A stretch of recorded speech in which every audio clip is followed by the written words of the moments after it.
प्रभूचा गौरव असो आत्ता आणि सदा सर्वदा. आत्ता आणि सदा सर्वदा प्रभूचा गौरव असो.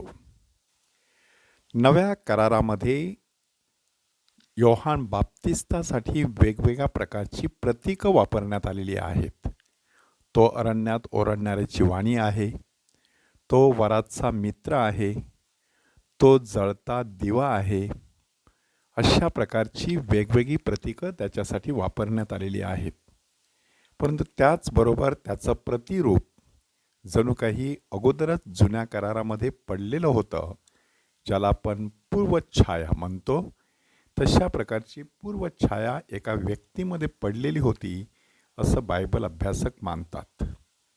आणि ती व्यक्ती आहे संदेष्टा एलिया. म्हणूनच आजच्या पहिल्या वाचनामध्ये एलिया संदेष्टाच्या जीवनाचं संपूर्ण सार देण्यात आलेला आहे. आणि त्याला पार्श्वभूमी आहे राजांचं पहिलं पुस्तक अध्याय 17 ते राजांचं दुसरं पुस्तक अध्याय 2. ह्या जवळजवळ 8 अध्यायांमध्ये एलिया संदेष्टाच्या जीवनातील कमीत कमी 6 महत्त्वाचे प्रसंग आपल्यासमोर सादर करण्यात आलेले आहेत. आणि हाच एलिया संदेष्टा पुढे मशिहाच्या आगमना अगोदर येणार आहे अशा प्रकारची भावना इस्रायली लोकांमध्ये प्रचलित होती. म्हणून जेव्हा योहान बाप्तिस्ता चित्रामध्ये आला तेव्हा येशूने त्याचं वर्णन कसं केलं बघा, की येणारा एलिया तो हाच आहे. अप्रत्यक्षरित्या येशूने काय सांगितलं? येणारा मशिहा मीच आहे. आणि म्हणूनच एलिया संदेष्टा, योहान बाप्तिस्ता आणि प्रभू येशू ख्रिस्त ह्यांचं एक आगळं वेगळं नातं आपल्यासमोर सादर करण्यात आलेलं आहे. एलिया संदेष्टातील 6 महत्त्वाच्या प्रसंगामधील पहिला प्रसंग आहे गोर गरिबांच्या बाजूने जीवन जगणं. आणि त्यासाठी तो स्वतः आपला देश सोडून जातो. एका गरीब विधवेच्या घरी राहतो. तिच्या घरामध्ये अडचण निर्माण झाली त्यावेळेला तिच्या मुलाला मरणातून जिवंत करतो. येशू जेव्हा चित्रात आला तेव्हा आम्हामध्ये मोठा संदेष्टा उदयास आला आहे अशा प्रकारची भाषा लोकांनी केली. ती कोणाविषयी होती? एलिया संदेष्टाविषयी. हे नक्की कधी म्हटलं गेलं? जेव्हा येशूने नाईनच्या विधवेच्या मुलाला मरणातून जिवंत केलं तेव्हा. म्हणजे येशूसुद्धा जणू काही एक नवा एलिया आहे अशी भावना लोकांमध्ये पसरलेली होती.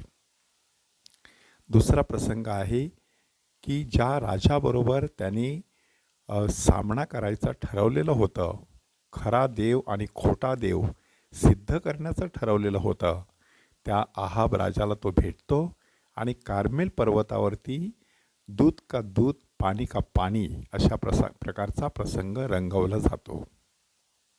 आणि त्याद्वारे एलिया संदेष्टा खऱ्या परमेश्वराचं दर्शन लोकांना घडवतो.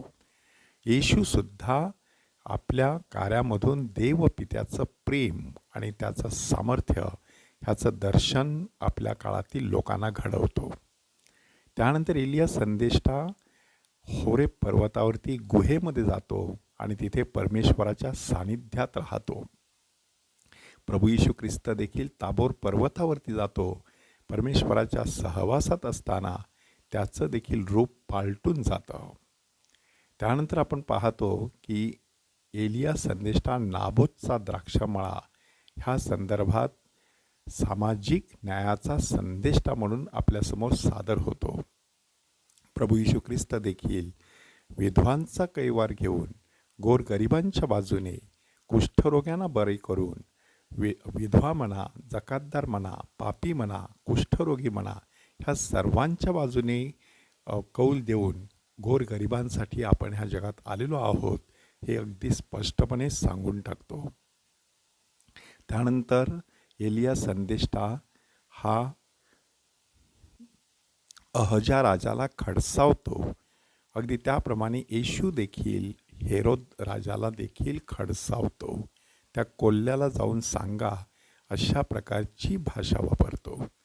आणि शेवटी एलिया संदेष्टा अग्निरथामध्ये बसून स्वर्गात जातो. येशू देखील सदेह स्वर्गात चढतो. हे सगळे प्रसंग आपल्याला काय सांगत आहेत की जुन्या करारामध्ये प्रभू येशू ख्रिस्ताची एक पूर्वछाया पडलेली आहे. ताबोर पर्वतावरून खाली उतरत असताना शिष्यानी येशूला विचारलं की एलिया यायला हवा असे शास्त्री म्हणतात ते कसे? आणि तेव्हा येशूने काय उत्तर दिलं? एलिया येईल आणि सर्व काही स्थिर स्थावर करील. परंतु मी तुम्हाला सांगतो, एलिया केव्हाच आला आहे. आणि मग कोणाविषयी तो बोलत होता? योहान बाप्तिस्ताविषयी. आपण देखील आपले डोळे उघडे ठेवणं गरजेचं आहे. आपल्या आजूबाजूला एलिया संदेष्टा कुठे दिसतो की जो मशिहाच्या आगमनाची तयारी करण्यासाठी अवतरलेला आहे? कदाचित शाळेतल्या शिक्षकांमध्ये दिसू शकतो, देवळातल्या धर्मगुरूंमध्ये दिसू शकतो, समाजसेवकांमध्ये दिसू शकतो, विद्वानांमध्ये दिसू शकतो, तसा शेतकऱ्यांमध्ये सुद्धा दिसू शकतो. म्हणून ह्या एलिया संदेष्टाचा आता शोध घ्यायचा आहे. तोच आपल्याला मशिहाच्या दारापाशी घेऊन जाणार आहे. ती कृपा आपल्याला मिळावी म्हणून संत लुसी रक्तसाक्षी हिच्या मध्यस्थीने परमेश्वराकडे कृपा मागूया. प्रभूचा गौरव असो आत्ता आणि सदा सर्वदा. आत्ता आणि सदा सर्वदा प्रभूचा गौरव असो.